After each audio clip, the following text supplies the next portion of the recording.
অসমীয়া জাতিক নিশেষ কৰিবলৈ যত্ন কৰিলে পৰিস্থিতি বেয়া হ'বই। পৰিস্থিতিটো বেয়া হ'ব যদি কোনোবাই অসমীয়া জাতিক নিশেষ কৰিবৰ কাৰণে যত্ন কৰে। যোৰহাট, লখিমপুৰ, শিৱসাগৰ জাতিটোৰ বৰঘৰ। জাতিৰ বৰঘৰত কোনোবা সোমালে মাত মাতিবই। সেই মাত কথাক আপুনি বন্ধ কৰিব নোৱাৰে। কোনোবাই যদি জাতিটোৰ বৰঘৰত সোমাই যায় তেতিয়াতো মাত কথা মাতিবই মানুহ। সেই মাত কথাটোক আপুনি কেনেকৈ বন্ধ কৰিব পাৰে? উজনি অসমত একাংশ জাতীয় সংগঠনে ভাড়া ঘৰে সন্দেহজনক মিয়াক বিচাৰি অভিযান আৰম্ভ কৰিছে। যি অভিযানক একাংশই সমৰ্থন কৰিছে, আন একাংশই ইয়াৰ বিৰোধিতাৰে প্ৰতিক্ৰিয়া ব্যক্ত কৰিছে। বৰ্তমান এই নিয়া বিৰোধী অভিযানক লৈ উত্তাল হৈ আছে উজনি অসম। এই অভিযান চলোৱা জাতীয় সংগঠনৰ বিৰুদ্ধে সংখ্যালঘু সংগঠনে বিভিন্ন অভিযোগ উত্থাপন কৰি ৰাজ্যৰ কেইবাটাও প্ৰান্তৰ আৰক্ষী চকীত এজাহাৰ দাখিল কৰিছে। ইয়াৰ মাজতে এই বিষয়টোক লৈ সংবাদ মাধ্যমৰ সন্মুখত প্ৰতিক্ৰিয়া ব্যক্ত কৰে ৰাজ্যৰ মুখ্যমন্ত্ৰী ডক্টৰ হিমন্ত বিশ্ব শৰ্মাই।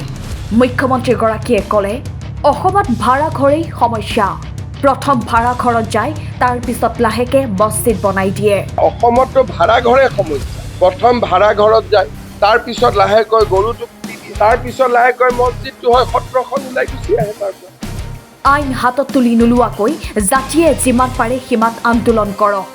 এয়াই জাতি উদ্ধাৰ কৰাৰ শেষ সুযোগ। আইনৰ কাম ন্যায়ালয়ে কৰিব, আৰক্ষীয়ে কৰিব।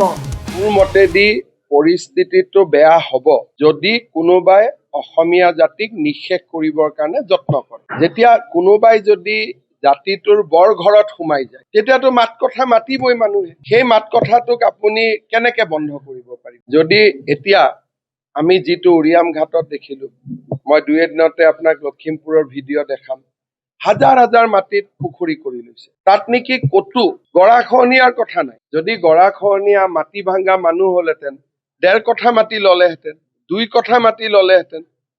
গোটেই জাগাত হাজাৰ হাজাৰ পুখুৰী বনাই ব্যৱসায় কৰি আছে। গতিকে লখিমপুৰ, যোৰহাট, শিৱসাগৰ এইবিলাক হ'ল জাতিটোৰ বৰঘৰ।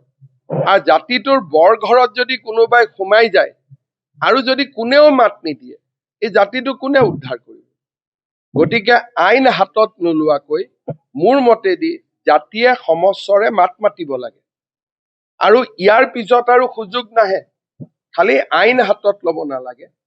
আইন হাতত নোলোৱাকৈ জাতিয়ে যিমান পাৰে সিমান আন্দোলন কৰিব লাগে এনেকুৱা ধৰণৰ ঘটনাৰ বিৰুদ্ধে। খালি আইন হাতত ল'ব নালাগে। আইন হাতত লোৱা পুলিচৰ কাম, ন্যায়ালয়ৰ কাম, প্ৰতিবাদ কৰা জাতিৰ কাম। আৰু জাতিয়ে যদি প্ৰতিবাদ নকৰে আইনে কেনেকে শুনিব? গতিকে মইতো কোনো বেয়া ভাবা নাই, খালি নিজে যাব নালাগে। যোৱা কামটো পুলিচৰ। যদি তেওঁলোকে তাতে আছে, ৰাইজে বেয়া পাইছে, দাবী কৰাততো কোনো আপত্তি নাই। উলিয়াই দিব নিদিব এইটো পুলিচৰ কাম।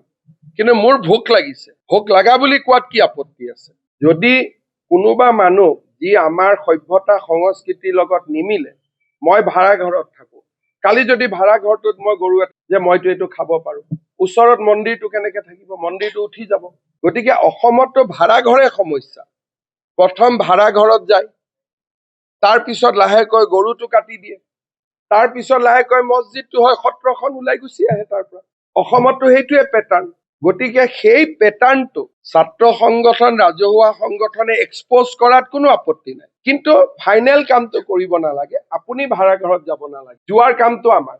মালিকজনক আপুনি মাতি আনি বুজাব পাৰে যে খুৰা কিয় ভাড়া দি, আমাৰতো জাগাটো বেয়া হৈ যাব। অনুৰোধ কৰাত কোনো আপত্তি নাই, কিন্তু হাতত ল'ব নালাগে। হাতত লোৱা কামটো চৰকাৰ। News desk report, nation any.